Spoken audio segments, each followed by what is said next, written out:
তো hello guys, আপনারা দেখতে পাচ্ছেন এটা একটি ধানের পালা। আমরা আর কথা বাড়াবো না, আমরা সামনে গিয়ে আপনাদেরকে আরও সুন্দর সুন্দর জিনিস দেখাবো। আপনারা দেখতে থাকবেন। চলেন যাই, আমরা সামনে এগোতে থাকি। এখান থেকে আর কি ধানগুলো টেনে আনা হয়েছে। এই যে এটা একটা কাঠ দিয়ে এখান থেকে ধানগুলো উঠানো হয়েছে। অনেক সুন্দর একটি ধানের ক্ষেত, প্রায় সব ধান উঠে গেছে, ওই মাথায় কিছু অল্প ধান আছে। তো আমরা সামনে এগিয়ে আরও সুন্দর সুন্দর দৃশ্য দেখতে থাকবো, আপনার সাথেই থাকুন।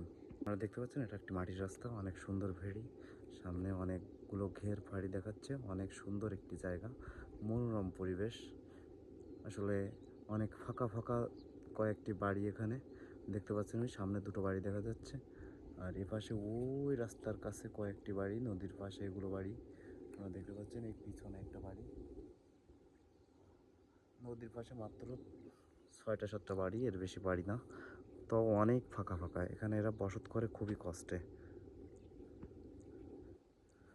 এখন যাব ওই সামনে যে বাড়িটা দেখাচ্ছে, আমরা ওই বাড়িতে পৌঁছাবো কিছুক্ষণ বাদে আর কি। আমরা দেখতে থাকুন, আমরা সামনে এগোতে থাকি। ধন্যবাদ। আপনারা দেখতে পাচ্ছেন অনেক সুন্দর একটি ক্ষেতে এসে পৌঁছলাম, ধান ক্ষেত। তো আর কথা বাড়াবো না, ধান ক্ষেতটা আপনারা দেখছেন অনেক সুন্দর, দেখতে থাকুন। আমরা কিন্তু সেই বাড়ির কাছাকাছি চলে এসেছি।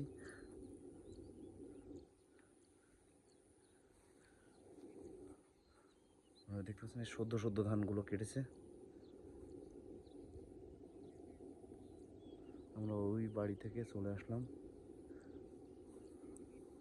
আমরা যাব সামনে এই দুইটি বাড়ি, এই দুইটি বাড়ি ঘুরে আমরা বেরিয়ে যাব। আপনারা দেখতে থাকুন। ধন্যবাদ থাকার জন্য।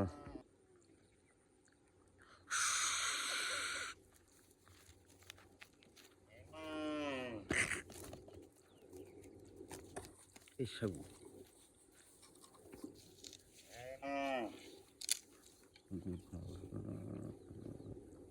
আমরা সেই অবশেষে সেই বাড়িটিতে এসে পৌঁছলাম।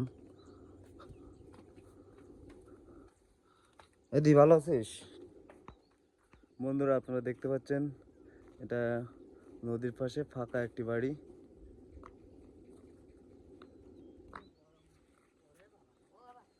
এই যে আমাদের দিদি এই বাড়িতে থাকে।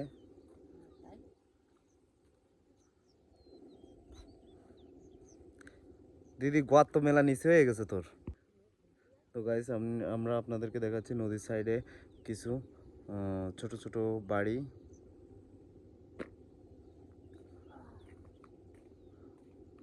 অসাধারণ বাড়িগুলি দেখতে পাচ্ছেন। মাটি থেকে হাইরে যদি হবে তা 5 ফুট, 5 ফুটও হবে না।